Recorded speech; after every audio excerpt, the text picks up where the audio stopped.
My name is Andrei Asserman. I'm the director of the Center for the Humanities, and really it's my great pleasure to welcome everyone. Before I say a few words about tonight's event, let me remind everyone that on May 9th, we will be hosting the world-famous pianist Murray Pariah for a conversation with Leo Carey from The New Yorker. We already had a conversation this week with David Greilsammer and Anthony Tomasini and Scott Burnham, and we had a terrific time, and we're looking forward to that again on May 9th. The idea of this event tonight came to me quite by accident, long after my son Alexander, while spending his junior semester in Paris, told me that he was going to publish a piece on meeting the then alive singer Georges Moustaki. Moustaki lived in Paris and was born in Alexandria as I was. Why was my son interested in Georges Moustaki? Why did he visit him in Paris twice? And why did the two of them sit and drink Turkish coffee together and play a guitar duo while reminiscing about Alexandria, a city my son had never even seen? Why did my son learn all of Moustaki's songs about exile and vanished worlds on the Mediterranean, when, like so many of his peers, he was born and raised in New York and was a confirmed New Yorker? It was not his father that Alex was looking for. It was the world that his father had lost and which he, by some strange process, had inherited. He did not inherit my world. He inherited the loss of that world. How do you inherit something that is already lost? How do you inherit what isn't even there? And what do you do when you inherit something that is ultimately a minus? All this made me think of my friends in New York whose parents had escaped the Holocaust. They, like my son, had inherited a profound yet also very resonant sense of loss that has guided them through all of their lives' endeavors. Tonight, we have an amazing cast of speakers, all made possible by your continuing generosity. Emphasis on continuing. I am not being subtle. Thank you very much.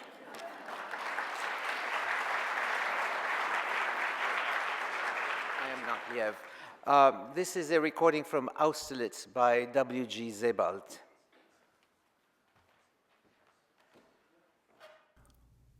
Once I dreamed of returning to the flat in Prague after a long absence. All the furniture is in its proper place. I know that my parents will soon be back from their holiday, and there is something important which I must give them. I am not aware that they have been dead for years. I simply think they must be very old, around 90 or 100, as indeed they would be if they were still alive.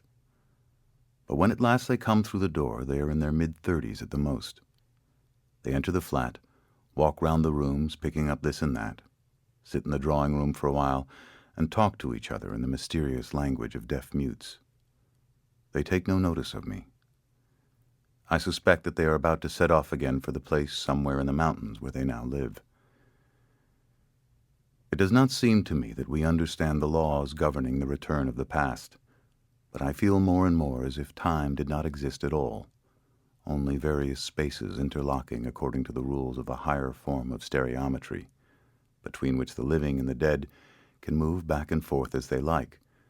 And the longer I think about it, the more it seems to me that we who are still alive are unreal in the eyes of the dead, that only occasionally in certain lights and atmospheric conditions do we appear in their field of vision. As far back as I can remember, I have always felt as if I had a place in reality, as if I were not there at all. Even the next day, on my way to Terezin, I could not imagine who or what I was. I remember that I stood in a kind of trance on the platform of the bleak station at Holoshevice, that the railway lines ran away into infinity on both sides, that I perceived everything indistinctly, and then that I leaned against a window in the corridor of the train, looking out at the northern suburbs as they passed by, at the water meadows of the Vltava and the villas and summer houses on the opposite bank. Once I saw a huge and now disused stone quarry on the other side of the river, and a number of cherry trees in blossom. A few villages far remote from one another. Nothing else but the empty Bohemian countryside. When I got out of the train in Lovosice, after about an hour, I felt as if I had been traveling for weeks, going further and further east and further back in time. The square in front of the station was empty, except for a peasant woman wearing several layers of coats and waiting behind a makeshift stall for someone to think about buying one of the cabbages she had piled up into a mighty bulwark in front of her. There was no taxi in sight, so I set off on foot from Lovosice in the direction of Terezin. As one leaves the town, the appearance of which I can no longer remember, a wide panorama opens up to the north, a field poison green in color.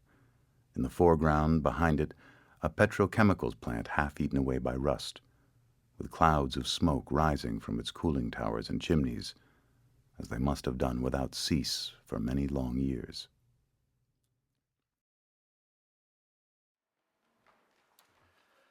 Good evening, ladies and gentlemen. Well, in the absence of Leon Botstein, you get Roger Cohen first. I hope you'll forgive this upending of the alphabet.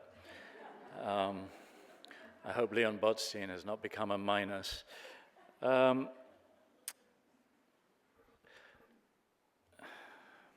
Every Jew of the second half of the 20th century was a child of the Holocaust. So was all humanity. Survival could only be a source of guilt, whether spoken or unspoken. We bore the imprint of departed souls. The silence that descended was the silence of the lost. It seems to me that I was raised in silence and that I was far from alone in that. Language could not accommodate such a volume of ashes. Death's German mastery lingered. The new prosperity was also an epilogue to the unspeakable, its disguise. Beneath the gleaming post-war surfaces, there lurked the indelible stain of barbarism, a human stain, the bruise of complicity in all its shades. After a while, I wanted to understand the things that were not said in the rush to build on the ruins. The covered over came after me. As a child of the repetitively displaced, I was perhaps a natural target for smothered memory. I wanted to understand where I came from. I wanted to understand my mother's madness. Never should it be forgotten how onerous it is to forget. There were clues along the way. I stand with my then-wife Frida at Auschwitz, gazing at the entangled piles of spectacles left behind by the gassed. Glasses removed for the last shower form a labyrinthine mound of wire. Frida's grandmother and most of her maternal family from the Katowice area of Poland were killed in the Nazi death camps. Raised in Brazil, Frida has never seen this residue of mass murder. Yet, her gravity-defying sculptures from the tropics resemble nothing so much as this living tangle of metal. Some feeling had passed from her dead grandmother of the weightlessness of life, of sightlessness, of anxiety, deception, loss, horror. What it was at the end of the line to be naked against a cold wall and scream. My own family skirted the Holocaust. I'm not a child of the Holocaust, perhaps a stepchild. My forebears fled the Russian pogroms of Lithuania for the sun and gold of South Africa. My parents left the ravages of apartheid for the tolerance and dirty bathwater skies of England. I bounced back and forth in infancy between London and Johannesburg, before being educated at two of the bastions of British privilege, Westminster School and Balliol College, Oxford. Yet, that old Jewish thing, I never quite belonged. At last, I left England and sotto voce Jewishness to become an American and full-throated Jew in New York City. I settled in Brooklyn just in time to see the Twin Towers come down, watch all the white papers fluttering out over the East River, and for weeks afterward, inhale the acrid, sweet smell of burnt flesh below Canal Street. Ashes again, vanishing in the air, motes of darkness. Hatred, fermented in the name of some utopian illusion, returns. It is unbearable for some to accept Kant's crooked timber of humanity, out of which no straight thing was ever fashioned. The very essence of liberalism is acceptance of our human limits and our human differences. It is acceptance of multiple and perhaps incompatible truths. In Europe and America, liberalism is threatened today. Anger rises, bullies are in their element, they have workable material. When societies leave many people feeling excluded, they become combustible. Belonging is a fundamental human urge and need. In the United States, we tend to think of immigration as new opportunity and new hope, the chance to build success and pursue happiness. That is the bright star of movement and displacement. But there is also a black sun. The black sun is loss and forgetting, losing an identity to craft another, that minus to which Andre alluded. It is the enormous effort of rebuilding a life far from family and ingrained habits, the sweet cherries of Lithuania, the firm yellow peaches of Cape Town, the certain moments and certain pleasures that constitute the habits and contentment of a particular place. The Holocaust was an uprooting, a ripping out, an eviction, and an effacement executed on a scale never imagined. For Jews, belonging ceased, even belonging to life. My parents, bearing the subliminal shame of the diaspora Jewish survivor, tried so hard to assimilate in Britain. But my mother was a transplant that would not take. After the electroshock treatment, she was like a tree hollowed out by lightning. Hollowness, it seems to me, is part of our inheritance. The spaces between the wires, the empty frames, the shattered glass. My mother, looking for an anchor in a strange land, her mind raging like an infernal machine, then subsiding into inertia. My cousin in Tel Aviv, who took her life at the age of 28, a young Israeli unable to establish her own borders in a Jewish state of uncertain borders. The horror is endlessly and variously refracted. I feel a great unease, as if we have embarked on this new century with the painful yet essential knowledge of the last one slipping from us. Who remembers the 20th century? 2,000 years ago, Hillel admonished us with these words, "If I'm not for myself, who will be for me? But if I'm only for myself, who am I? If not now, when?" It is incumbent on the bearers of the silence of the lost to raise their voices against the barbarians and their amnesiac acolytes before it is too late. Thank you very much.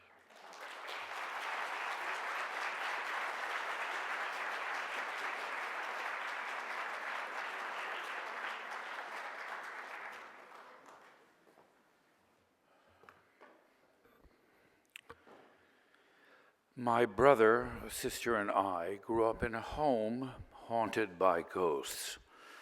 We came to this country as children more than 4 years after the end of World War II.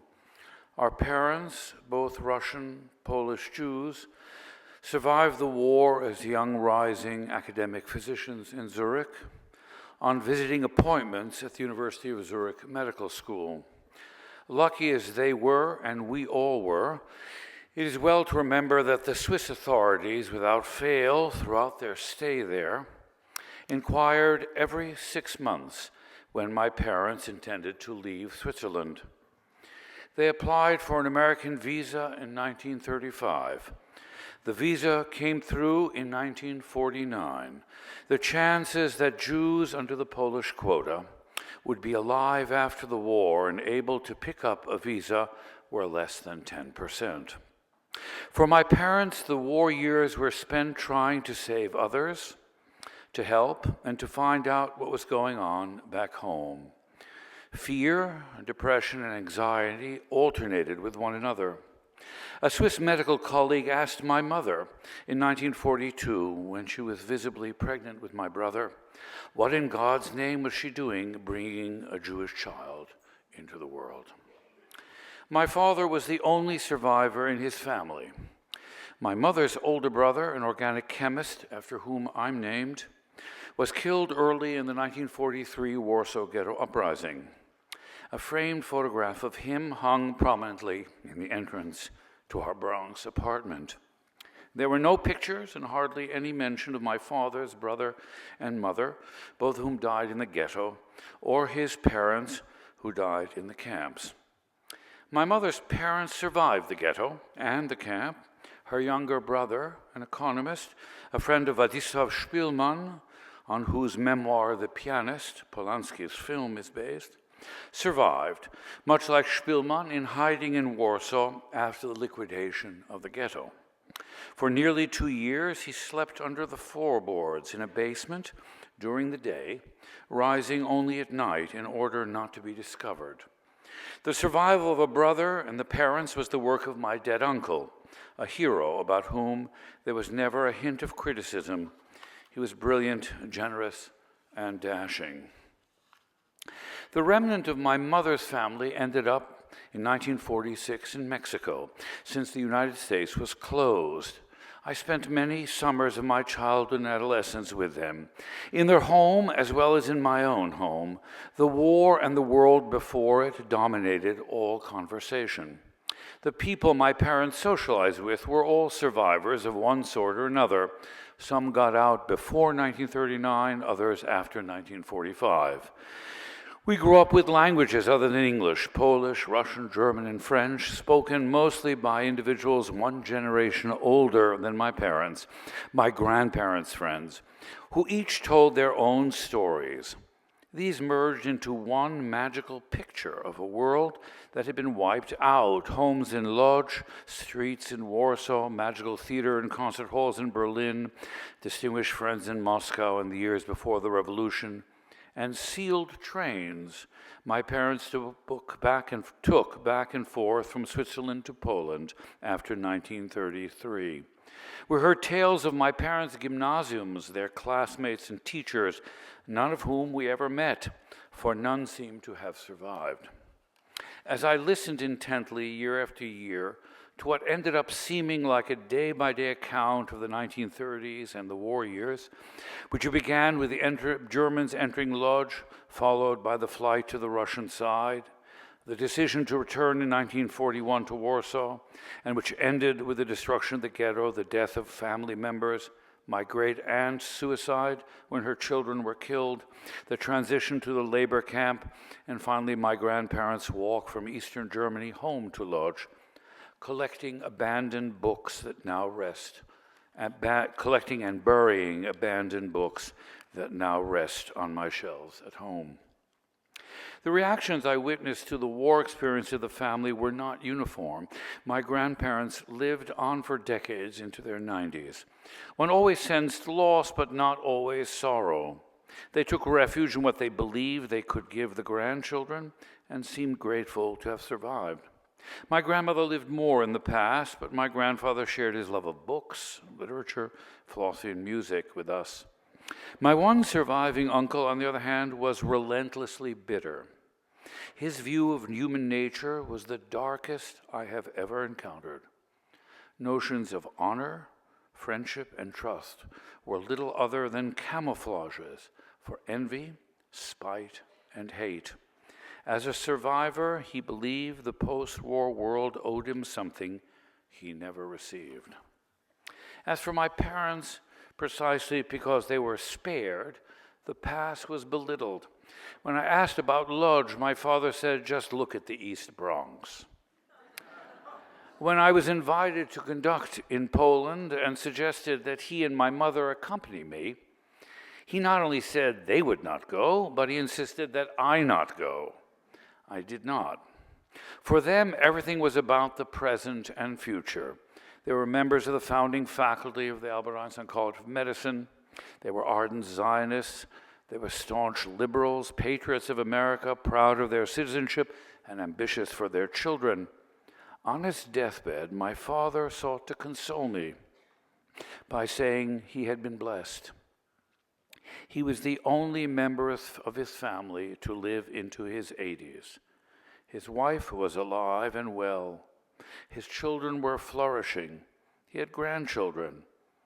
In his safe deposit box, there was only one item, a complete record of all of his payments on the mortgage of his house.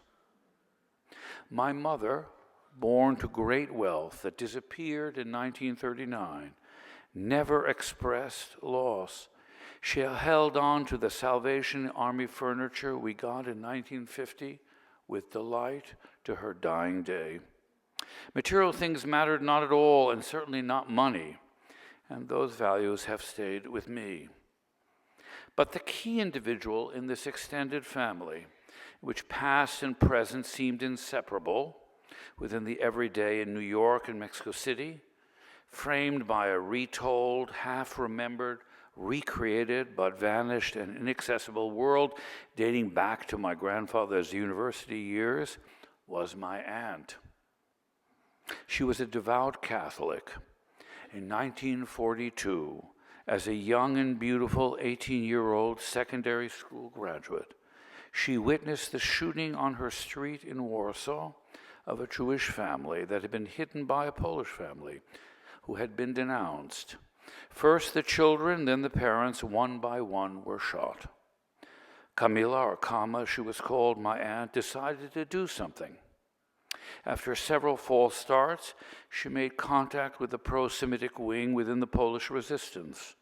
She began to rescue and hide Jews, mostly children, without her mother or her sister's knowledge, at least at first. For this, she's honored by Yad Vashem and the Holocaust Museum in Washington. She was truly a righteous Gentile, a person of piety, for whom there was no doubt about what was right and what was wrong, and no doubt that it was her duty to act.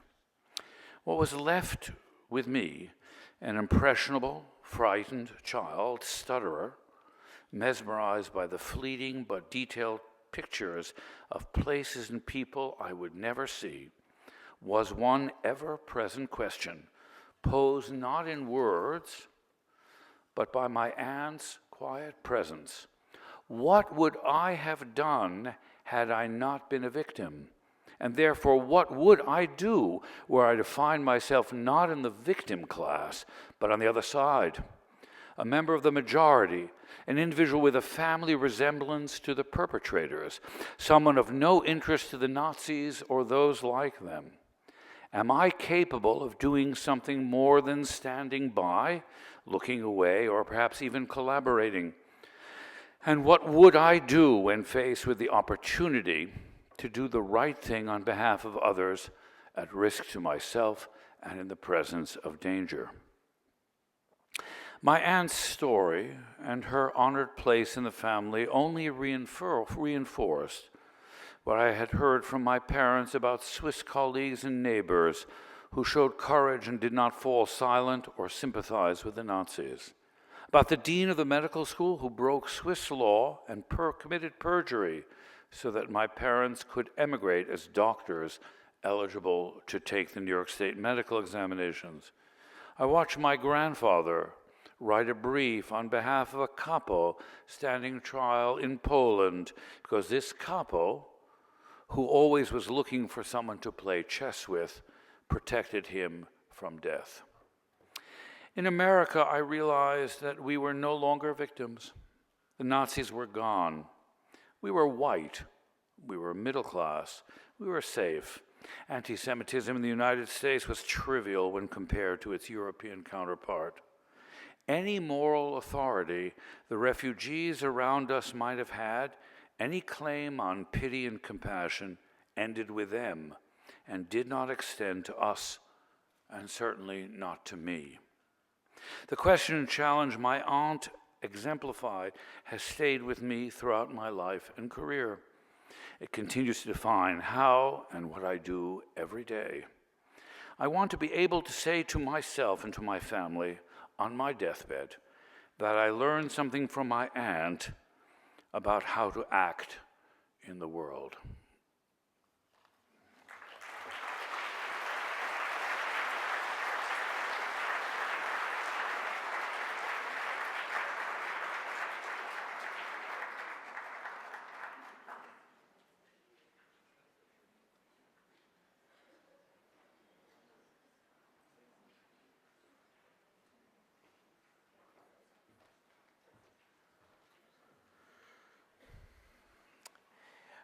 Good evening. My comments tonight will approach our subject from a somewhat different angle, in part because I'll be talking about music. I will not be drawing on my own personal memories or those of my family, but rather speaking about music in more general terms as a gateway to the domain of memory.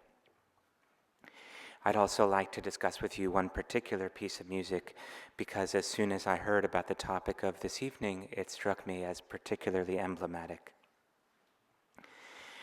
Emblematic of a particular paradox that I think may be familiar to many of us in this room, that of living far away from the Holocaust and yet still feeling oneself unable to escape its shadow.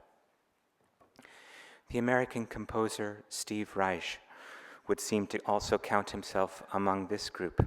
He was born in 1936 and grew up far from the agonies of Europe, and certainly far from what's been called the concentrationary universe. As a boy with divorced parents living on opposite coasts, he used to take long train voyages accompanied by a governess from New York to Los Angeles. Decades later, as an adult in the 1980s, he came across that iconic photo of a frightened boy standing on the streets of the Warsaw Ghetto with his hands raised, a photo that I'm sure many of you know. Reich saw it as an image of himself as a boy. He and this boy looked physically alike, born perhaps in the same year and separated only by a senseless accident of fate. Had he, Reich, been born in Europe, the trains he rode as a child, he realized, would not be associated with quaint memories of Pullman porters and or of his governess. And they would have been, in his phrase, different trains.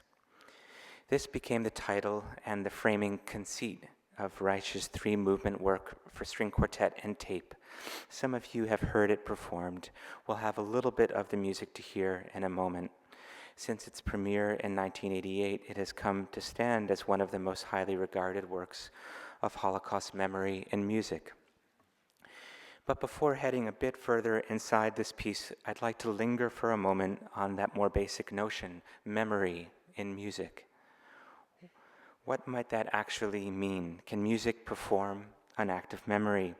Or even more, as I believe, might it be capable of engaging our memories in certain subterranean ways that make it perhaps even more potent as a medium of memorialization than many other forms of art? I wish I had time today to make my full case for viewing music as a uniquely profound carrier of meaning about the past. But I'll mention just one aspect of this idea today. It's that wonderful semantic somersault that lies at the heart of musical expression. That is, the way music can communicate meaning while remaining completely abstract. It can convey crystal clear truths about the world or about a person's experience in it, all without the use of language.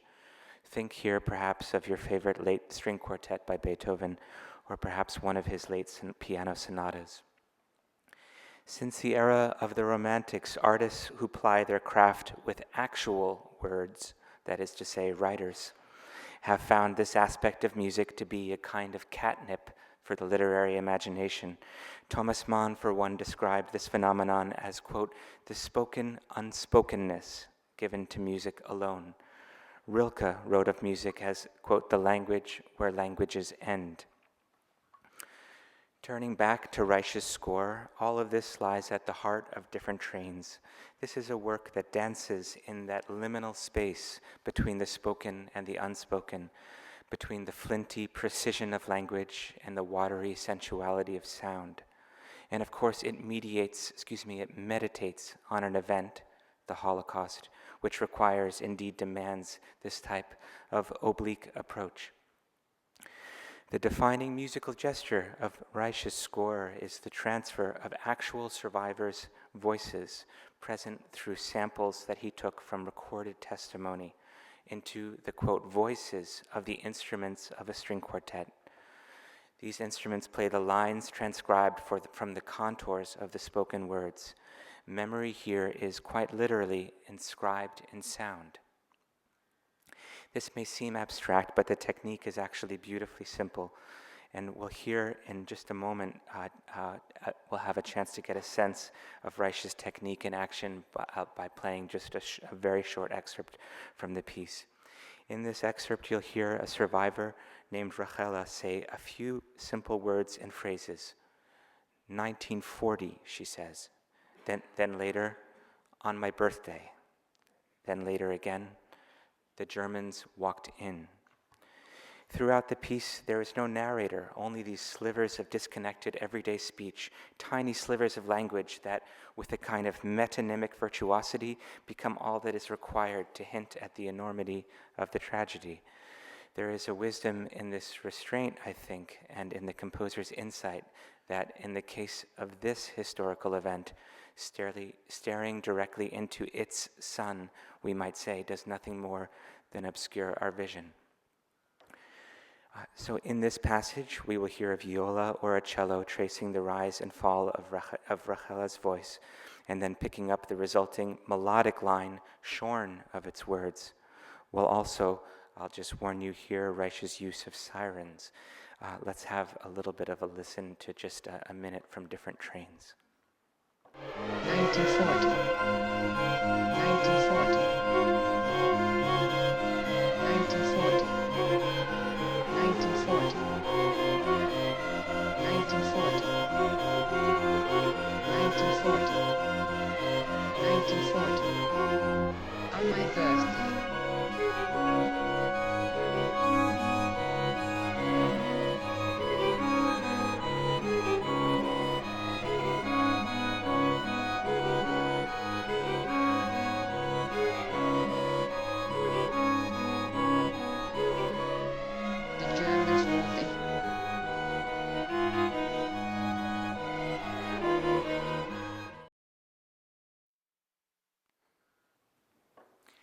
Since I first heard this piece, I've always been struck not only by how powerful it is as a listening experience, if you have the opportunity to take it from beginning to end, but also by the sort of the store of metaphors, if you will, that it sets us up with, by inviting the listener to essentially reverse engineer his melodies, to associate them with the actual voices that formed their contours, the voices from this era.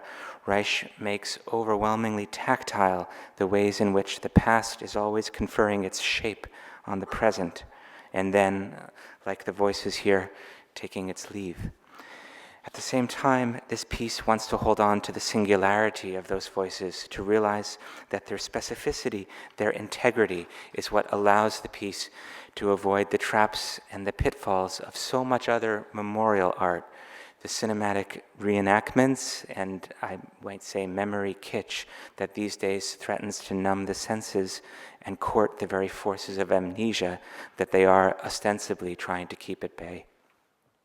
At the same time, this work wants to honor the position that many of us here, at least myself, stand in, those of us like Reich who have ridden trains at a vast geographic and now also temporal distance from the tragedy, those of us living in a world that, in Adorno's phrase, has, quote, outlived its own demise. Reich's music ultimately makes concrete the ways in which that past we are discussing tonight oscillates between the spoken and the unspoken. It also, I think, resonates with our own contemporary moment when the actual living memory of the Holocaust is receding as a generation who experienced it directly continues to fade. Their memories now leave traces, shape the contours, or, if you will, the cadences of our own. Thank you.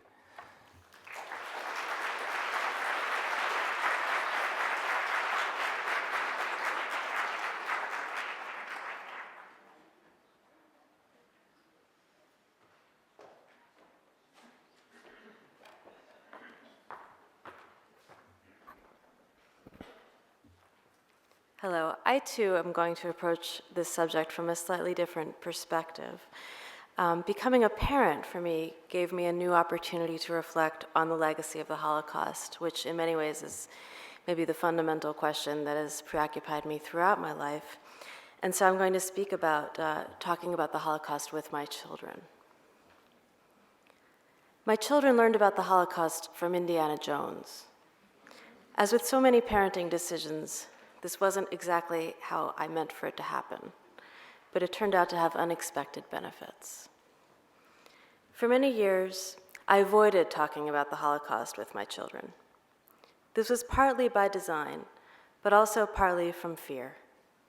I'm the granddaughter of survivors, and the backdrop to my own childhood was my grandparents' stories of what happened to them during the war, told around the dinner table over schnitzel and potato kugel. At age 7, I read Anne Frank's diary. At 10, I was given a copy of Night. It was clear that these weren't just books. They were a legacy that I was meant to protect and uphold. I don't remember a time when I didn't know about the Holocaust. The same is probably true for all of us here. It was somehow always there. The reason why my grandparents had lost all their teeth and kept the replacements in a water glass by the sink. Why they made extended trips every summer to visit family in France, where my grandfather's siblings had settled after receiving a cool welcome back home in Poland. Why we couldn't have a dog, since my grandmother feared them. And why they loved me with such a frightening intensity. As their only grandchild, I bore the burden of their expectation to remember the Holocaust, whatever exactly that means, after they were gone. It was an obligation I initially rebelled against and still feel continually inadequate in the face of.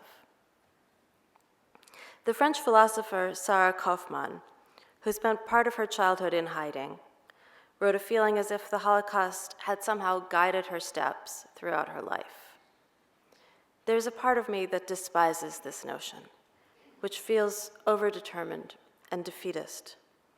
At the same time, I have to admit that for me, at least as a teenager and a younger adult, it was true.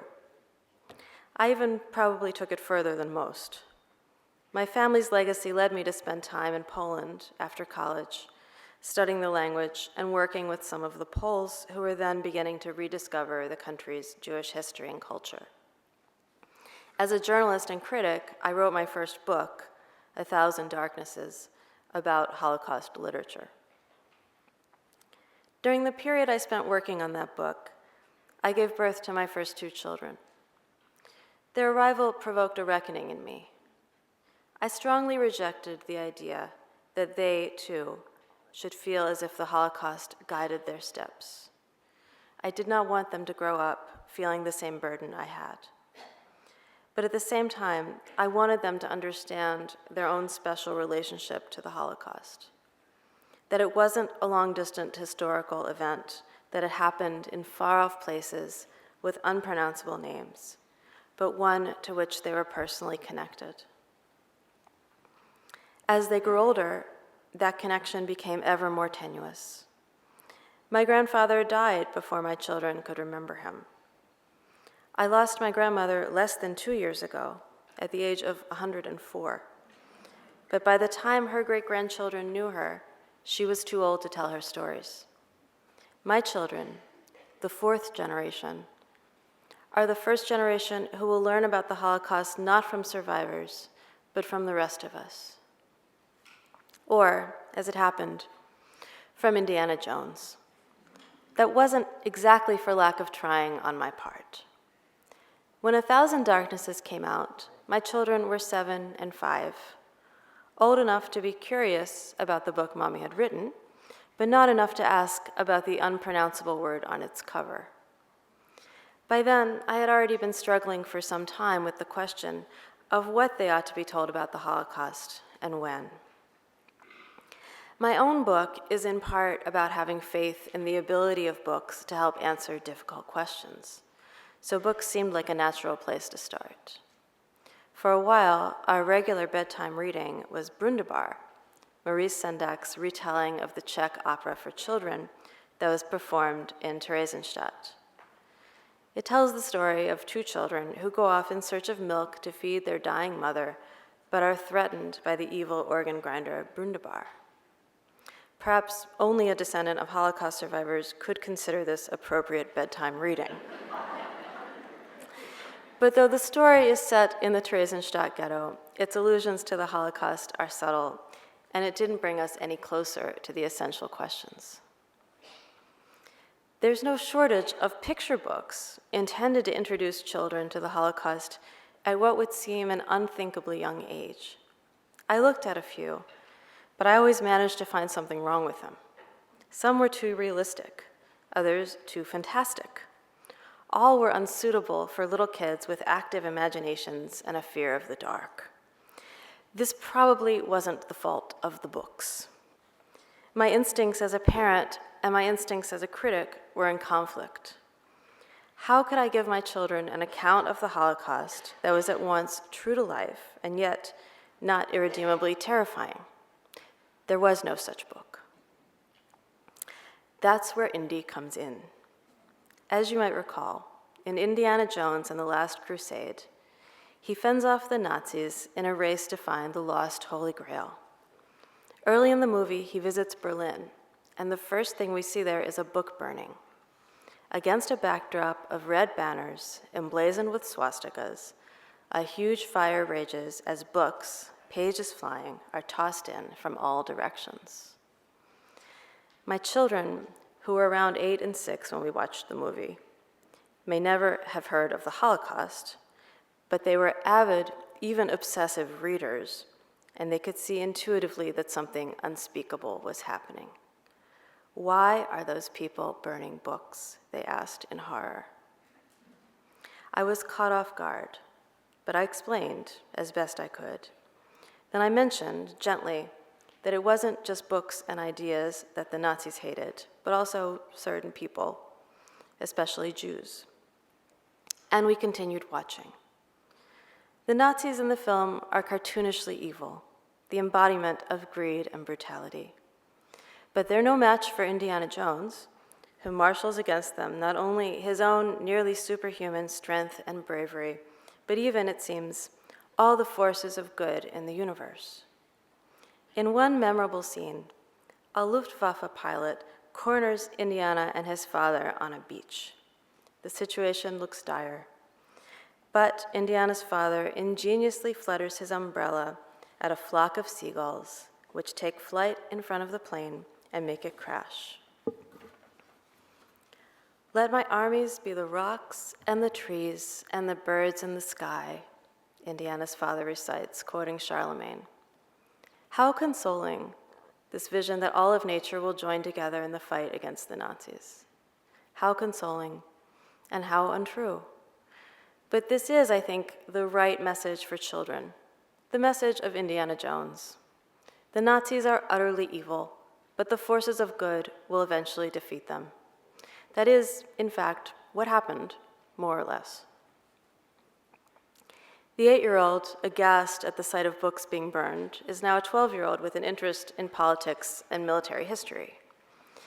At the dinner table the other night, he initiated a spirited debate about whether the Allies should have bombed the supply lines to Auschwitz, a word that I still find jarring to hear coming from his mouth.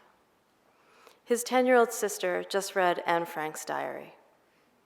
Their education about the Holocaust has come about piece by piece, and there are many details they are still, appropriately, unaware of. As the picture grows darker and more complicated, as it must, I find myself feeling glad that they were able to start from a place of complete simplicity, where the villains really do wear black hats, and in the end, everyone rides off into the sunset. Thank you.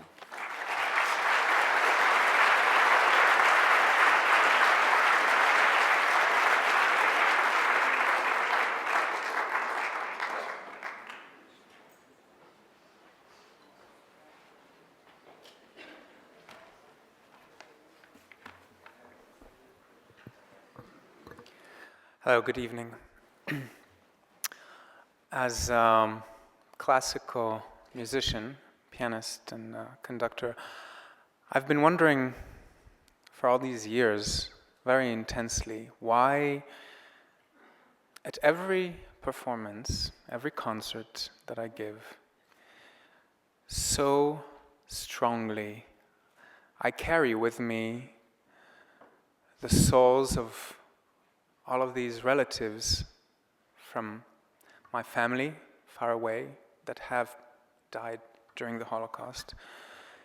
This is something very real. It's not in the back of my mind. It is actually the case for, I would say, every time I have gone on stage. It has been there for performances of Mozart, Beethoven, John Cage. And over the years, I've tried to understand, just so that I can be a little more in peace with myself. An event occurred just a few years ago. My grandmother, her name was Greta, she was dying, and she gathered us, the family, and told us a story which she had decided to reveal, finally. Her family had immigrated from Hungary to Belgium just before the war had started. And just when the Nazis arrived to Belgium, her father, my great-grandfather, had the good idea of placing her in this orphan's house, Catholic orphan's house. And of course, other Jewish parents had had the same idea, and she found herself there. And her luck was that she found a very close friend who was this other girl, a little older than her, and this other girl, for some reason, decided to protect her and decided to be there for her. Obviously, the conditions were quite terrible. And this other Jewish girl every day took her with her and protected her in any possible way that she could. And one night, my grandmother's father couldn't hold himself. He was hiding with his wife somewhere else, and he couldn't hold himself, and he decided he missed her so much he came to visit her in this orphan's house. And my grandmother had a fever, and she was quite ill. And she was crying, and he couldn't do much but take her with him. And so that night, he decided that for a couple of weeks, he would take the risk and take her with him. And when a few weeks later, she was feeling better, finally, and he decided that it was time to bring her back because it was too risky. They came back, but of course nobody was there because the Nazis had come and had taken everybody. And my grandmother told us that day that she revealed this story that every night for the rest of her life she was waking up and crying because she couldn't bear the thought that this other little girl who had protected her had died. And she was saying, why did this girl have to die and not me?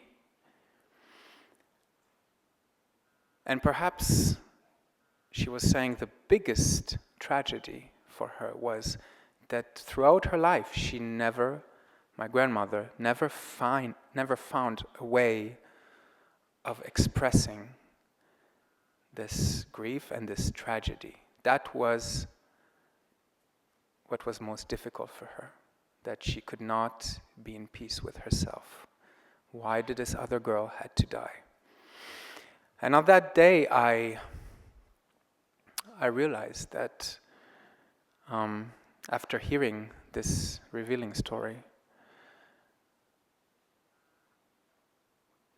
I am very lucky because every time I go on stage, I do have this possibility of expressing not just emotions, but also this grief, this tragedy, and that sounds, music and sounds, this is not something trivial. This is really something that enables us performers and enables you as auditors to express things that no word can express. And I think that because of that, we truly, all of us, have this responsibility of preserving culture, preserving music, advancing it, and protecting it in a very, very difficult time for culture. Every day, there is a new orchestra that is disappearing. Every day, a new concert series is gone. And I tell you this story because this has been a truly important moment in my life. I think it is our mission and our duty to protect music, protect culture. Thank you.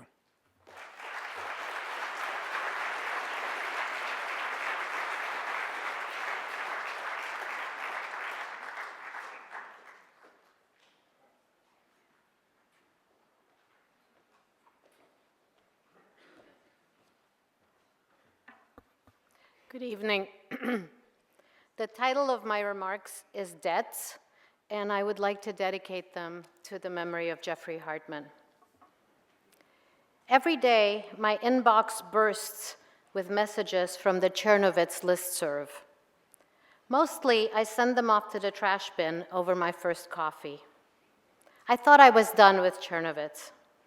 I've spent nearly 2 decades researching, writing, speaking, and publishing about a place that can no longer be found in any contemporary atlas. I've written about the rich Habsburg and interwar Jewish life there, and about the wartime persecution, deportation, and survival of the city's Jews. I was able to visit my parents' childhood homes in what is now Chernivtsi in Ukraine, and to retrace their ghetto experiences in their company, listening to their accounts on site. I even went to Transnistria, a region now in Ukraine and Moldova, to which hundreds of thousands of Jews from Chernovitz and Greater Romania were deported, and where they suffered starvation, disease, and mass murder. I went there twice, even though my parents had been among the fortunate third of Chernovitz's Jews who were able to evade deportation. I had to go in their stead. I had to see and touch not just what they suffered, but also what they feared. And now, 70 years later, my parents, my surviving aunts and uncles, along with nearly all their contemporaries, have died. Have I paid my debts to them? Have I paid my debts to this past by listening to them and by retelling their stories, and by working to ensure that this particular Jewish history will not sink into oblivion? The legacies of genocidal violence are not so neatly put aside. They leave their traces and shadows. That's what hit me when a few mornings ago I was about to click delete. The message was from Stephen Winter of New York. My mother Blanca turned 93 today. Once in a while her memory gets confused. Her only wish to me today was to go back to Transnistria and die to be with her brother Leopold. This made me think, no one has ever apologized to her for their cruelty. What a load Transnistria has been on my 62 years of life.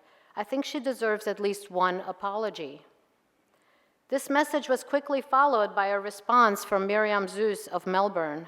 Stephen, as I read your post and tears run down my cheeks, I hear the voice of my 97-year-old mother who at least once a week cries over her losses, and the terrible suffering in Bershad, Transnistria, a shadow over all our childhoods and indeed our adult lives.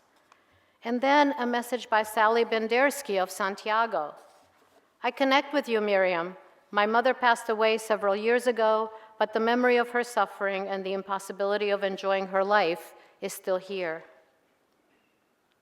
Who is there who might apologize to 93-year-old Blanca Winter and to her son? Hers is a history that has never been properly acknowledged. In a context in which historical transmission is short-circuited by shifts in national borders, the realignment of political orientation, and the contestation and erasure of histories such as Chernovyt's and Transnistria's, survivors transmit more than memories of wartime suffering to their descendants. Their anxieties and needs, their trauma and mourning are compounded by the limited possibilities of recognition that exist after decades of denial and neglect. It's these incommensurate affects that I hear in the brief outcries from around the globe, written in shorthand and for most in a foreign language, forging a digital listserv community of children of the Holocaust. I don't want an apology now.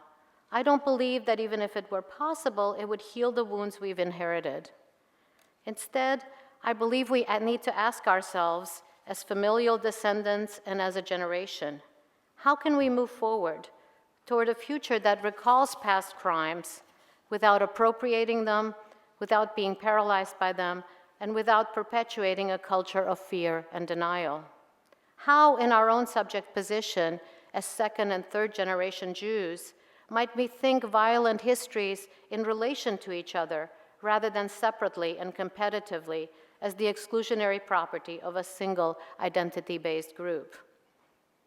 I would like to envision a day when we can stop being children of the Holocaust, a day when we could feel lighter because we've paid our debts, not by revisiting the ghosts of the past yet again, but by mobilizing our post-memories in our work for a more open-ended, a more progressive, and a more hopeful future. Thank you.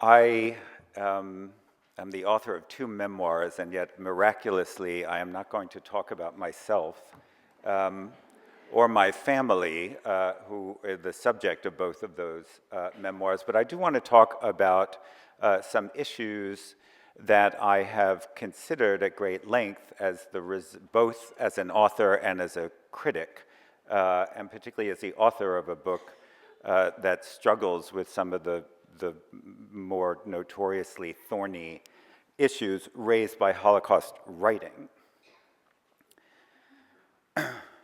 My parents went through the Holocaust, the t-shirt read, and all I got was this lousy t-shirt.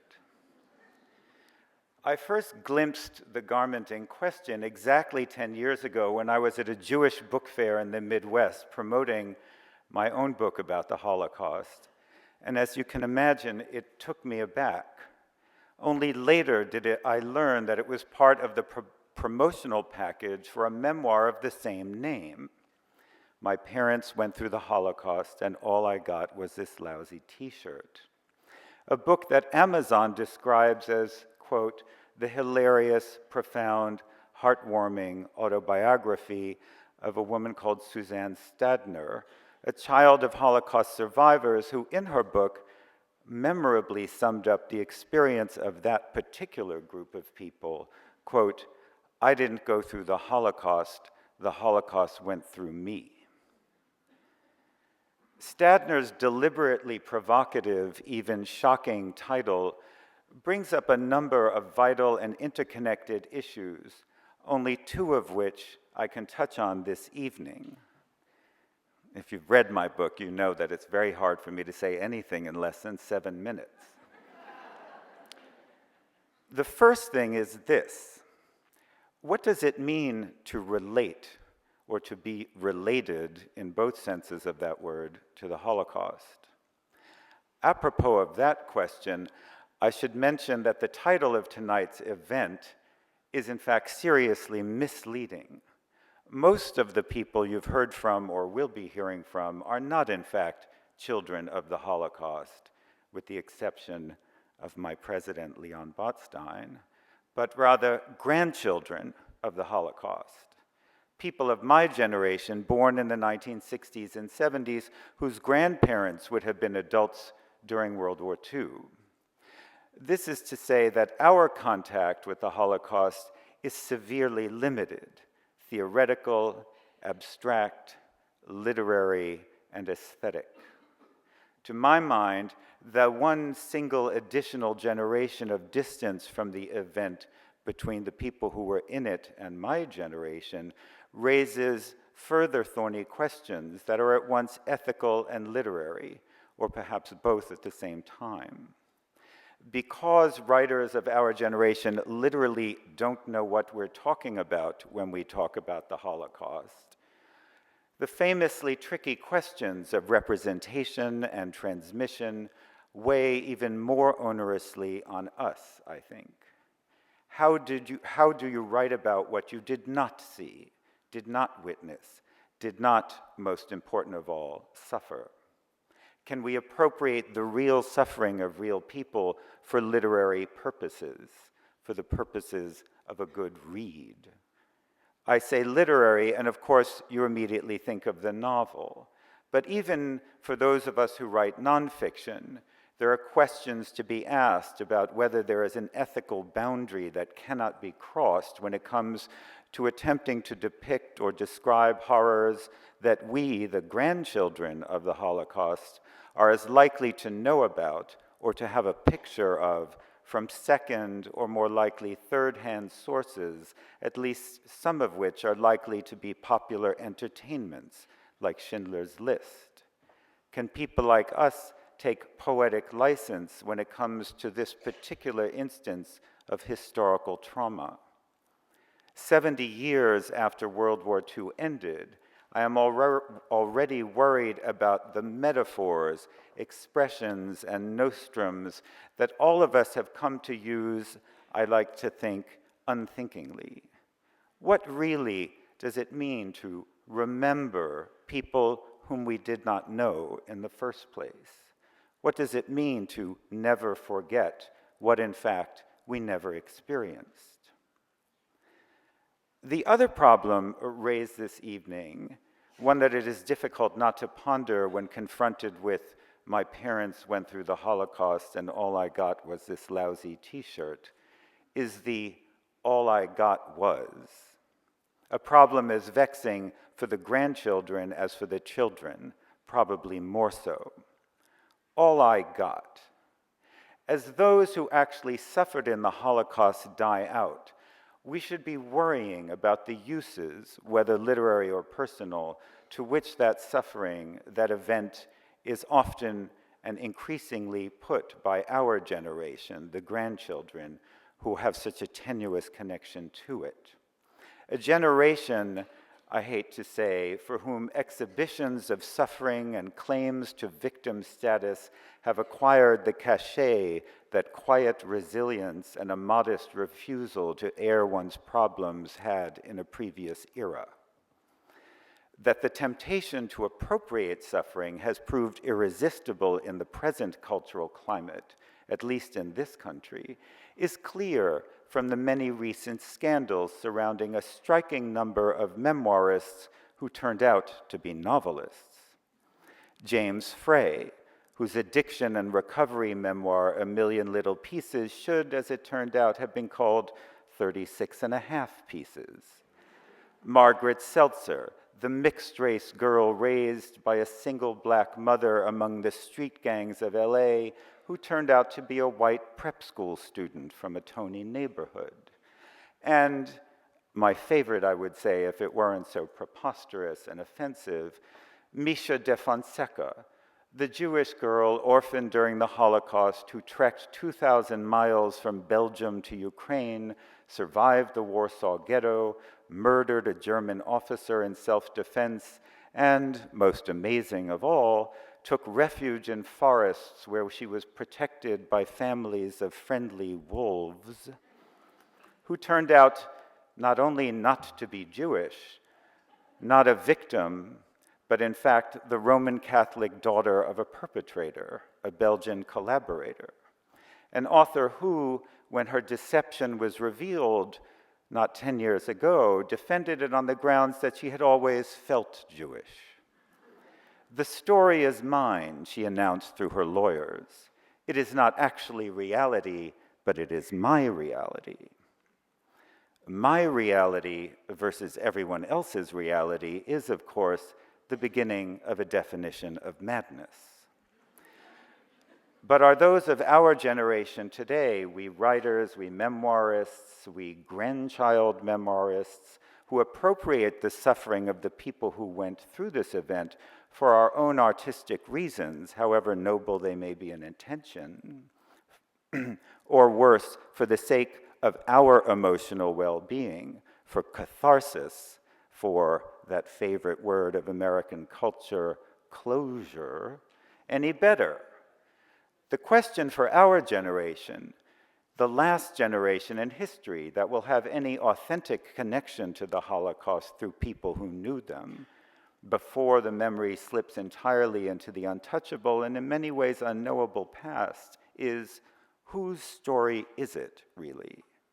The shift in focus from them to us, from real victims to metaphorical ones, from the authentic past to the recreated and finally the created past, is perhaps inevitable as time goes by. But I, for one, believe that when the question is no longer what happened to them, but what did I get out of it, the results are going to be lousy. Thank you.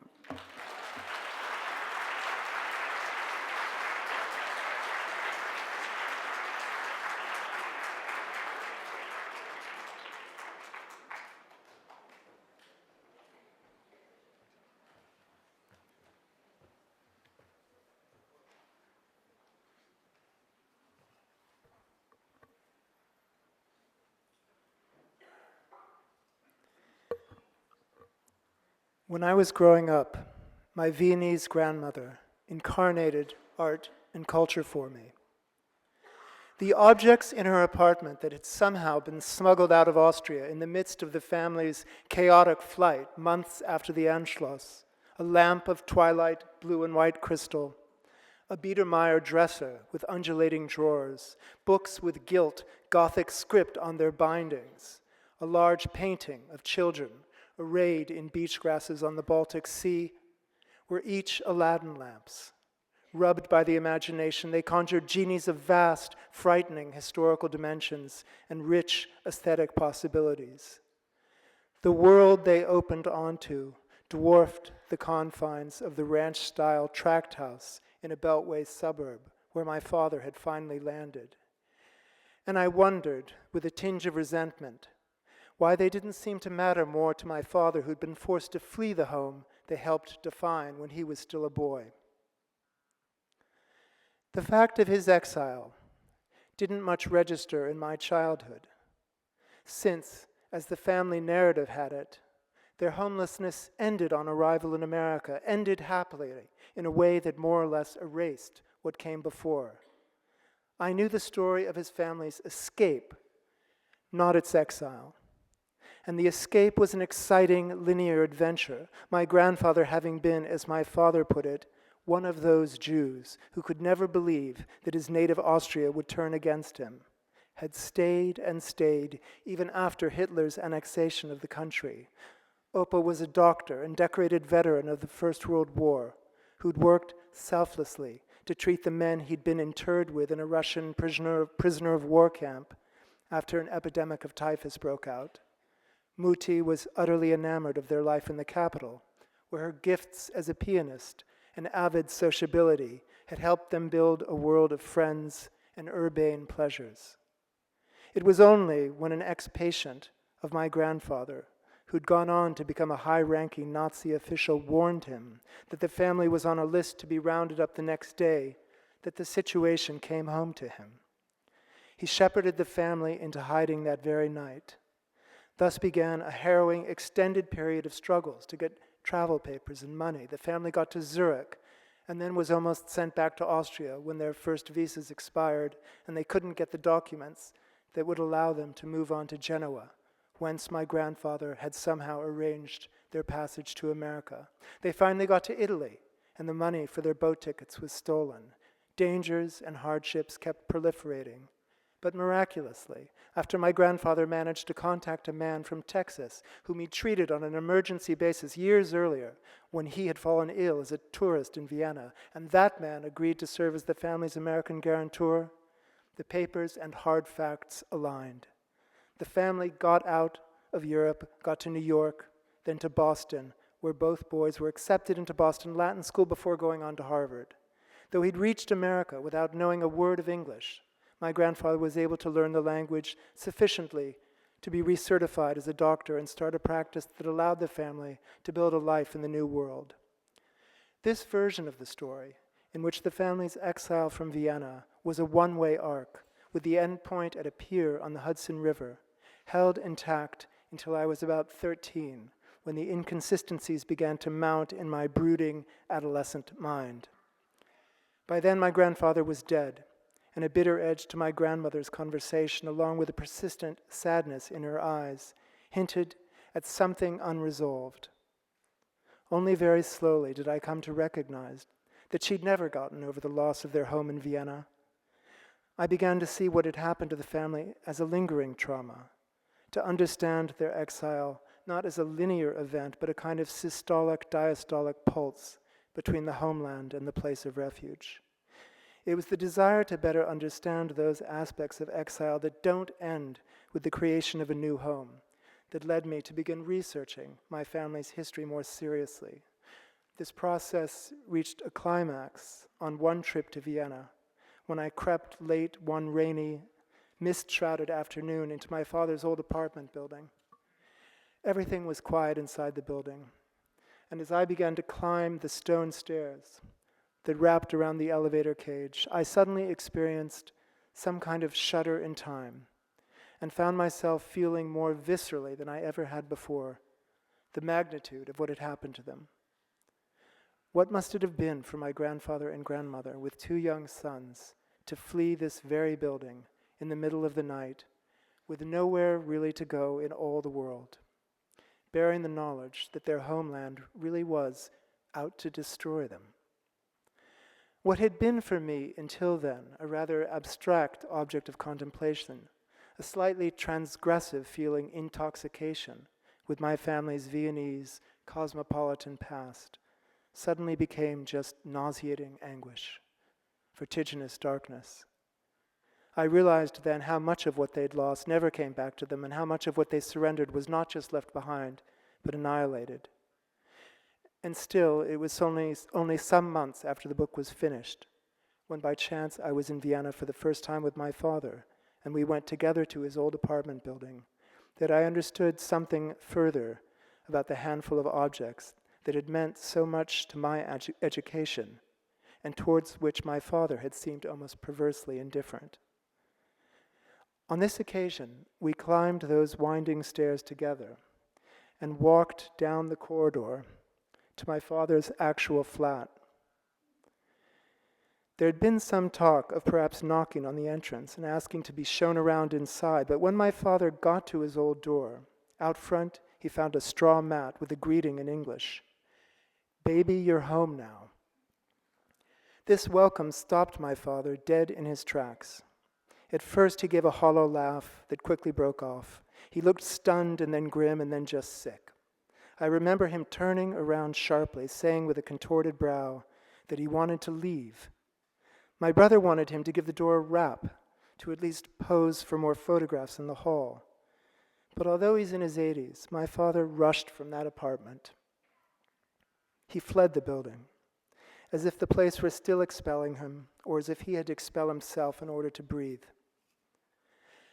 Afterwards, we wandered for a long time in silence through the Belvedere Gardens, which are very close by to where he lived. We'd been talking before we went into his building about some of his memories of life just before the family left Vienna, his education, what he remembered being taught after Hitler's seizure of the city. It was spring and beautiful. There were birds everywhere. We stopped at some point to sit on a bench and rest in the dancing sparkle of the season. And he said, "Well, I remember learning how to draw a bird in school in the last period before we left Vienna."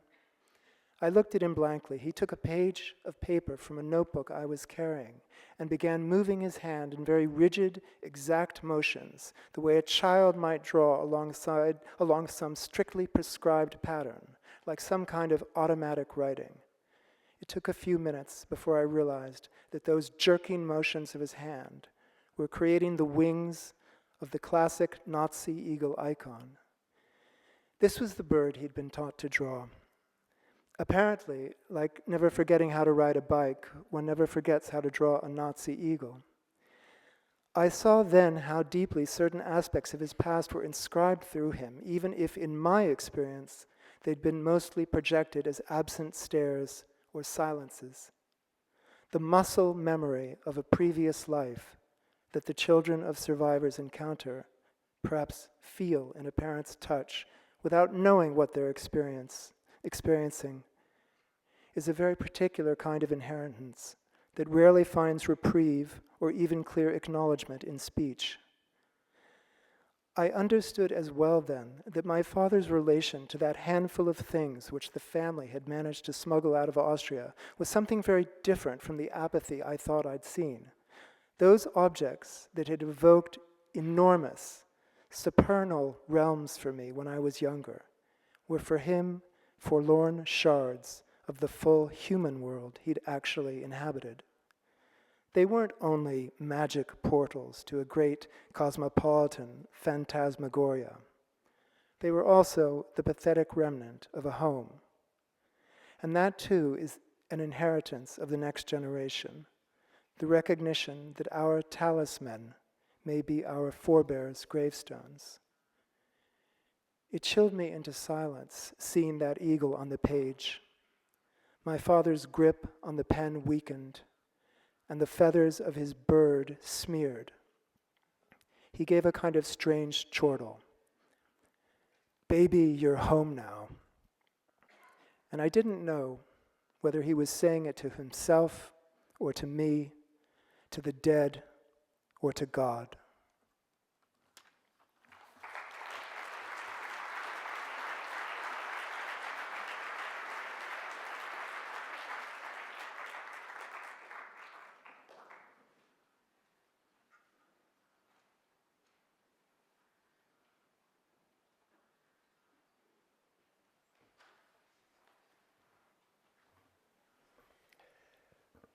I was in a swamp in Louisiana looking for a woodpecker that was widely believed to be extinct, but that someone had possibly seen, when a Kafka paradox came into my head courtesy of my father.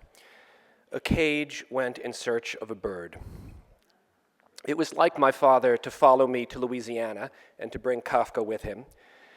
My father was a professor of German literature, and he had German quotations for all occasions, except for the occasion when Germans had murdered his mother and father, his father's 19 siblings, and all of their children. But he had a way of investing quotations in any language with a sense that they were actually about the Holocaust. When we were on vacation, he quoted Goethe saying that everything in the world can be born except a long succession of beautiful days. My father had nothing against good weather, but a little visible darkness answered some larger condition of the world that needed to be acknowledged. Listening to the ocean, my father often quoted his favorite poem, Dover Beach. And even though he always began with the lines, "Ah, love, let us be true to one another," which made it a love poem, he always ended on a darkling plain swept with confused alarms of struggle and flight, where ignorant armies clash by night. My father did not believe that there can be no poetry after Auschwitz.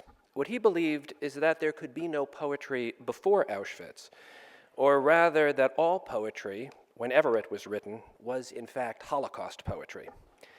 And that is no doubt why I was in a swamp in Louisiana writing an article for the New Yorker about a woodpecker.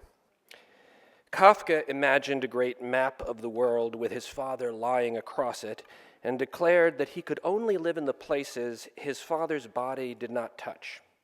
I did not want to live in a swamp in Louisiana, but I did want to spend time there looking for the ivory-billed woodpecker, a bird so large and striking that it was called the Lord God bird because supposedly when people saw it, they said, "Lord God, what a bird." And yet, in my notebook, I kept abbreviating ivory-billed woodpecker as I.B. woodpecker, like I.B. Singer, as if the bird were the last Yiddish writer tapping out its tale of extinction and ghostly persistence on the trunk of a tree. In Tristes Tropiques, Claude Lévi-Strauss goes to the Amazon looking for the most remote tribe he can find, but in the jungle he hears a Chopin etude playing in his mind. We carry our culture with us. Was the Holocaust my music? Or if not the Holocaust, then that consciousness that will not let me forget that Claude Lévi-Strauss, a French Jew, filtered his journey to Brazil through his escape from Nazi-occupied France, and that his search for innocence was inseparable from his flight from evil. In any event, I did not appreciate my father and Kafka showing up in the bayou with their cage. I knew that cage. My father liked to quote Rilke's poem, The Panther, about a pacing zoo animal that sees 1,000 bars, and behind the bars, no world, keine Welt. I once asked Saul Bellow, when I interviewed him years ago, if he regretted anything about his career, and he told me that he regretted his failure to acknowledge the presence of Holocaust survivors in Paris while he was living there writing The Adventures of Augie March. I wanted my American 7-layer cake, he told me. He didn't think his fiction could accommodate the survivors and the cake. I wanted my American swamp and my American bird. But what kind of bird had I chosen? Even if it weren't extinct, it would be the remnant of a remnant. What if I had a mind of winter, as Wallace Stevens says in his great Holocaust poem of 1921, The Snowman? What if I had come to Louisiana to see the nothing that is not there and the nothing that is? What if, and I had to consider the possibility, I was a bird in search of a cage? That was years ago. I came back to the destruction of the World Trade Center by terrorists and to strange conspiracy theories that the Mossad was responsible and that all the Jews had vacated the building ahead of time, a libel still repeated, recently by a professor at Oberlin. I came back to the murder of Jews in a synagogue in Mumbai, a Jewish museum in Brussels, a kosher supermarket in Paris, and to anti-Semitism disguised as a boycott movement that rejects a Jewish state in any corner of its former self because it considers Israel's birth an original sin for which the only atonement is suicide. Kafka would have recognized that paradox, an antique cage even in his day. But Kafka's world was not mine, and I came home to that discovery too. Kafka and his friends laughed when he read them his story of a man turning into a bug. He did not have to think about the way that metaphor was made flesh on a mass scale because it hadn't happened yet. Kafka died 20 years before his 3 sisters were murdered by the Nazis. He died in 1924, a few days before my father was born. I came back to the realization that I am not a bird in search of a cage, and that the bars I see are not the products of projection, paranoia, or inherited old world worry I once worked so hard to banish. They are part of the world. Kafka felt he could not live anywhere his father's body touched the map, but the world has gotten smaller. I am glad when my father visits me, though he died not long after I came back from the swamp. I'm glad he taught me that even if the Lord God bird is extinct, the Lord God lives, and that freedom is more than flight, and begins with the acknowledgement expressed by that greatest of Holocaust poets in the closing lines of King Lear, "The weight of these sad times we must obey, speak what we feel, not what we ought to say." Thank you.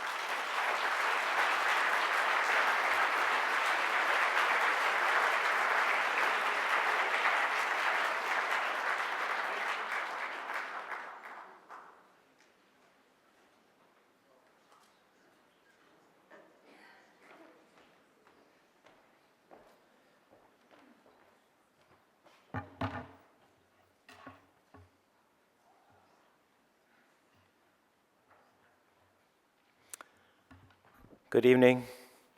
Having traveled all the way to this event across the sea, I've had time to contemplate the title, which has a bit confounded me, or at least inspired me to question again the idea that I and many others belong to a specific generation, which we in a way do. I happen to be the son of survivors, so doesn't make me, I would say, more entitled to be a carrier of a specific Holocaust memory. I think, though, that we, children, grandchildren of the Holocaust, if I may say so, or the Shoah, do have a specific obligation. And that is the obligation to our own family histories, our own memories, like anybody else.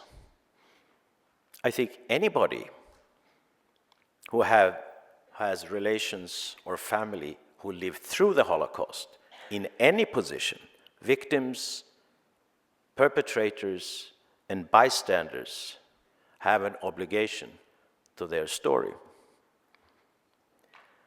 The notion of a specific obligation of the children of the Holocaust to keep the Holocaust in memory is, I think, confounding the specific with the universal.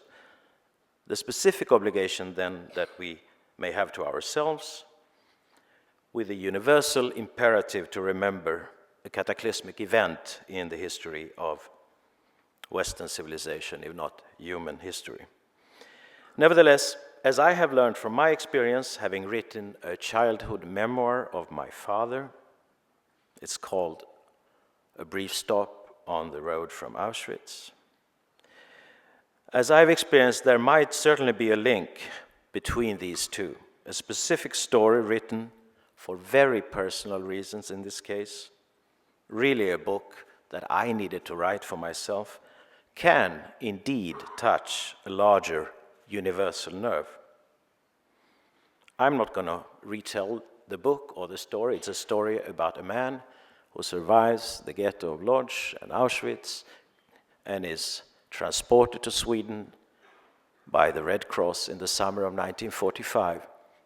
I see that in the presentation of myself in that little pamphlet there, it said that they emigrated.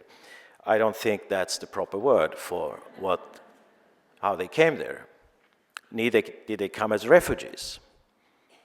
They were transported there, as they were transported from the ghetto of Lodz to Auschwitz, with the difference they now were transported to a camp in a more benevolent environment. This is the story then of a man, my father, who tries to begin his life, his word anew. And I'm saying literally begin it anew, because he hasn't only lost everything that you can imagine, but he also has lost everything that you couldn't imagine. Also the memory of his past he has lost, or at least the ability to reach his past through his memory. The two worlds, the world before and the world after, are separated by a wall that not even memory, as far as I experienced as his child, could penetrate. Now, this book, which is about a single person, and eventually about my mother, who joins him a year later, did strike a nerve in a much larger audience than I could ever imagine. And this is not to brag, but it has sold in Sweden something like 230,000 copies, which in a country of Sweden's size is a lot, which means, and I know that from the reactions to the book, it did really become a book that went into the national memory or national consciousness. The letters that I have received, hundreds and hundreds, testify not only to the fact that people were sort of touched by my father or by his fate, by the book touched them. It touched their own lives. It triggered memories, mini biographies of who they were, who their parents were, in any small little place in Sweden. It actually made them face the existential question of what it means to be a human being. And somehow making it clear to them that even to them, there was no free zone outside the events of the Holocaust. There was no place where you can stay and say, this didn't concern me. They realized somehow by coming close to my father, which I guess I managed to do, they came close to him as well. So the unintended effect, if I may say so, or non-foreseen in any case, has made me reflect a bit on the challenge to literature in approaching an event that I will argue must retain an element of the unfathomable, if it shall retain its ability to be of a personal significance to generations with little or no personal relationship to it. Retain its ability, as I've seen it is in the reactions, the ability to hold a mirror to our face and make us look at that face with horror and incredulity. A recurrent fear among the survivors of the Shoah was that no one would understand or believe what they had to say, that what they could say would not convey what had happened really, that what had happened was beyond imagination and retelling, as if the events to be told belonged to another world, separated from the world of human experience by that wall of unfathomability. And they often, the witnesses, the writers, the poets of the ghettos, resort to the language of myth and allegory to try to make sense of what they cannot understand. And always nailing down the facts meticulously. This must be believed because this happened, and I will note it down, minute by minute, fact by fact. Eventually they succeeded, these clandestine writers of the ghettos, the poets, the diarists, the archivists, the hiders and smugglers of documents and testimonies.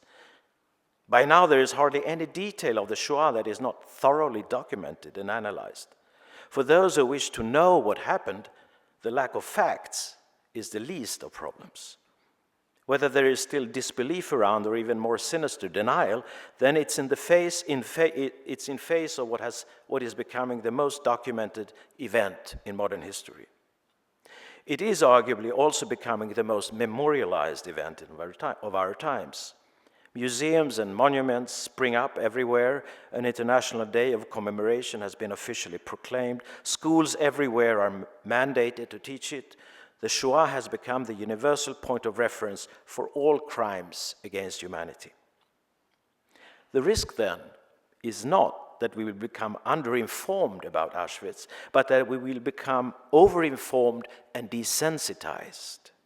Information will also not suffice to retain Auschwitz in living memory. Every human event eventually fades from living memory, and Auschwitz probably will too. We may know everything we need to know in order to remember, but as Auschwitz inevitably retreats from living memory into history, every new generation will have an increasingly distant and disinterested relationship to it. The question then arises whether a particular effort still should be made in preserving Auschwitz, symbolically then for the Shoah, as an event of personal significance beyond the era of living memory. And if so, what might be the narrative means to do so? The answer to the first question must be a purely normative one. Yes, I do believe that such an effort should be made, and my argument is the same as once made by Adorno, that Auschwitz represents a rupture, a caesura, a dividing line, a chasm in human history. After Auschwitz, we know that Auschwitz is possible and forever will be. We already knew, of course, that humans are capable of unspeakable atrocities and still are. But what makes Auschwitz different, I believe, is that it so thoroughly shatters the idea of moral progress. Well, perhaps of human progress as such. Auschwitz happened in a modern society not much different from ours, and was perpetrated by people not much different from ourselves. It showed with distressing clarity that under certain circumstances, ordinary men, no matter how informed and educated, no matter how civilized, if you so wish, can adapt to any system of norms and values and be made to do anything imaginable and not imaginable. This is my reason for wishing as far as possible to retain Auschwitz in living memory, to recreate Auschwitz again and again, not as factual history only, but as a permanent shock of dismay and disbelief, time and again reminding us, so this is what we are capable of becoming and doing. Not people of another era, populated with another species of human beings, but we, here and now and forever. This might be pure wishful thinking from my side, but as I said, this is a purely normative statement coming from who I am and where I come from and what I believe. And what I ultimately believe is that modern society, and specifically perhaps Western society, would do well to retain the specter of Auschwitz in living memory, to protect itself from itself. In any case, I can think of no other historical event with the same capacity to confront us time and again with a horrifying image of what we could be made to do, not yesterday, but henceforth and forever. To write poetry after Auschwitz is barbaric. We already heard that famous statement by Adorno, although mostly quoted out of context. Nevertheless, I think it should be wholly rephrased. To write poetry after Auschwitz is necessary if the barbarity of Auschwitz shall remain our barbarity. Thank you.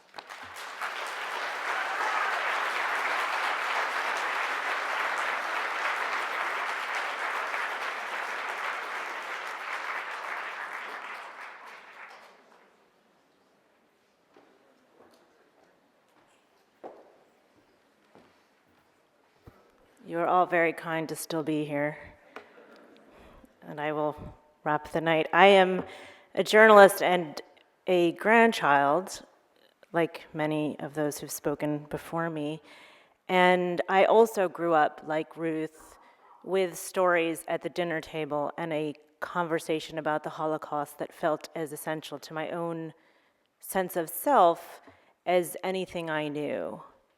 And yet, I began thinking about it as a professional because I was so concerned with what I didn't know. And that began a bit because I found out that the story of my family's escape was incomplete, as so many stories are. And a piece of it was that my grandfather had left behind a girl, a woman, and my great aunt asked me to find her, and I thought I couldn't. In the heart of the 10th arrondissement of Paris, there stands a building called Leviton. In the interwar period, it was the city's first mass-market furniture department store, an IKEA for the 30s. Aryanized by the Gestapo, after the war, it was empty until 2003, when an advertising agency gutted it, opened it to light, and neighbors started to talk. They remembered, they said, seeing men and women walking the roof wearing a yellow star. Leviton was one of 3 slave labor camps in the heart of Paris. The other was at Austerlitz, and the last by the Champs-Élysées. Each was tasked with sorting and redistributing the goods of the Jews of Paris. This was not the spoils of the wealthy. The Jeu de Paume handled the major artwork. This was the stuff of the rest of us, the quotidian detritus. French moving companies would rush the apartments of recently rounded up Jews, strip their homes, shuttle all worldly items to be sorted by the Jewish slaves. Useful items, their armoires, their cribs, their china, they were repackaged and sent into the Reich for bomb victims, while all personal items, photographs, school papers, journals, they were told to burn. so that the slaves knew they were participating not just in the expulsion of their neighbors, but in the erasure of them.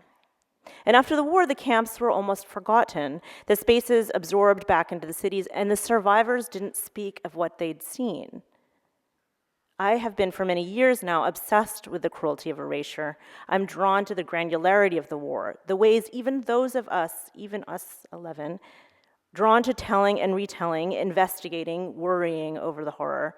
Even we often flatten the horror, the history, to the big moments.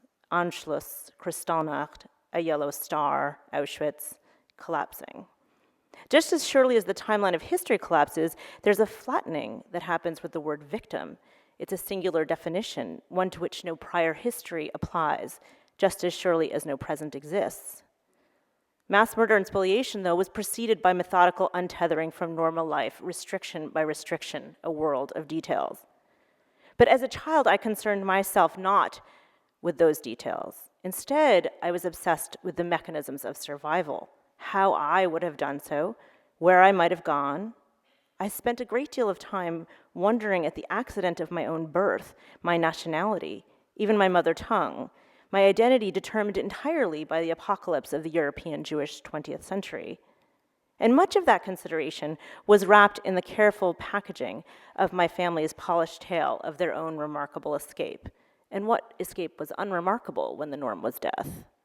To leave with one's sister and mother, as my grandfather did in the fall of '38 from Nazi-occupied Vienna, was a triumph, just as surely as to leave a brother, nieces, and the aforementioned lover was a horror. Of course they had left dozens behind, not with cruel intention, but by immediacy, by necessity. But for decades, the family didn't sully that story. They didn't problematize it or worry it. And as one cousin said to me when I began thinking about writing about my family, it was so easy for me, born in the 70s, to question. For us, he said, it was literally unspeakable.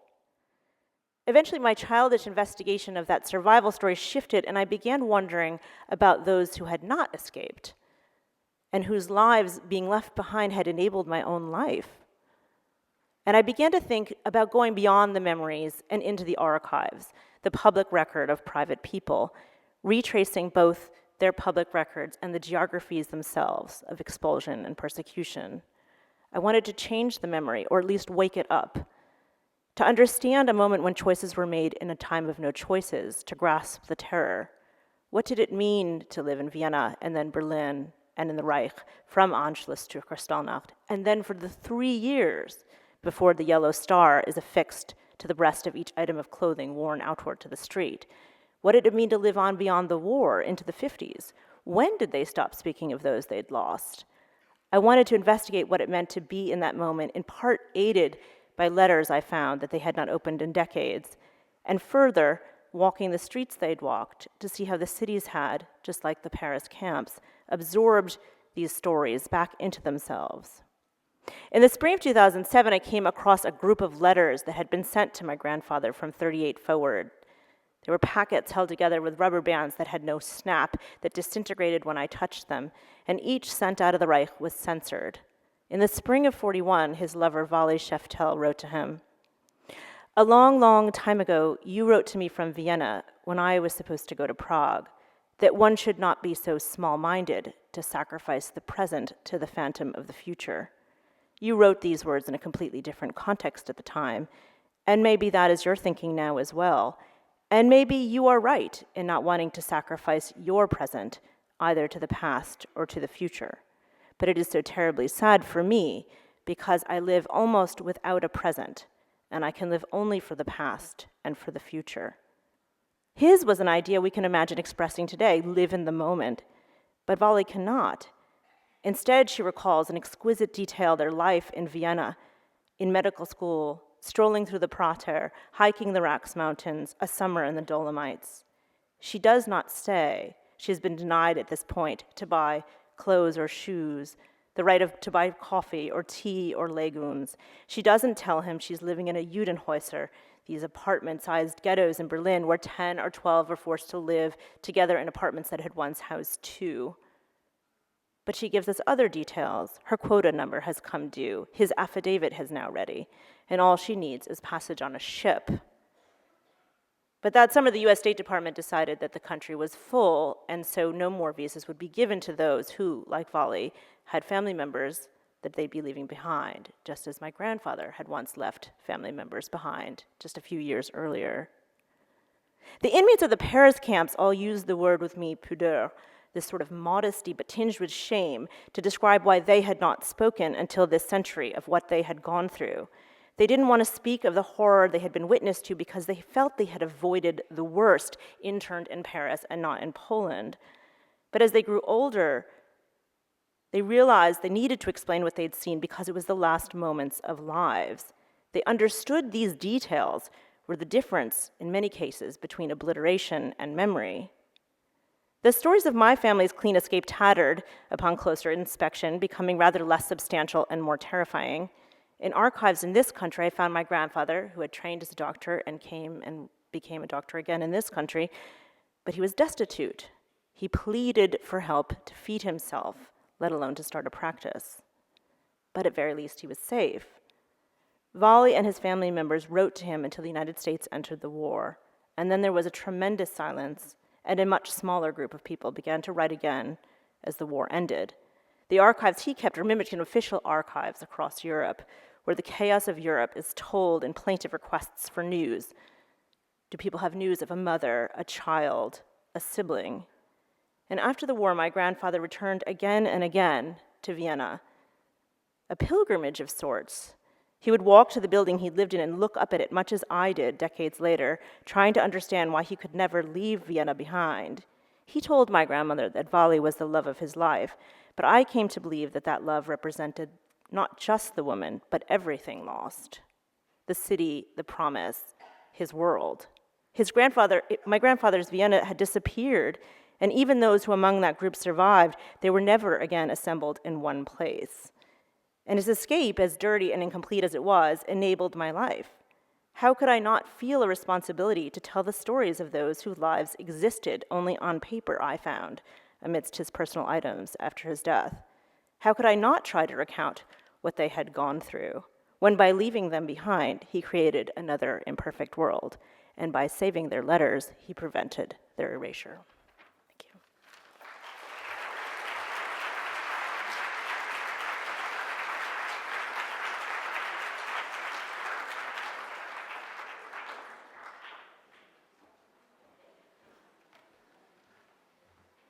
I think that left speechless is probably the best thing. Thank you all for the wonderful contributions, and thank you all for being here tonight in such a lovely, crowded room. Thank you.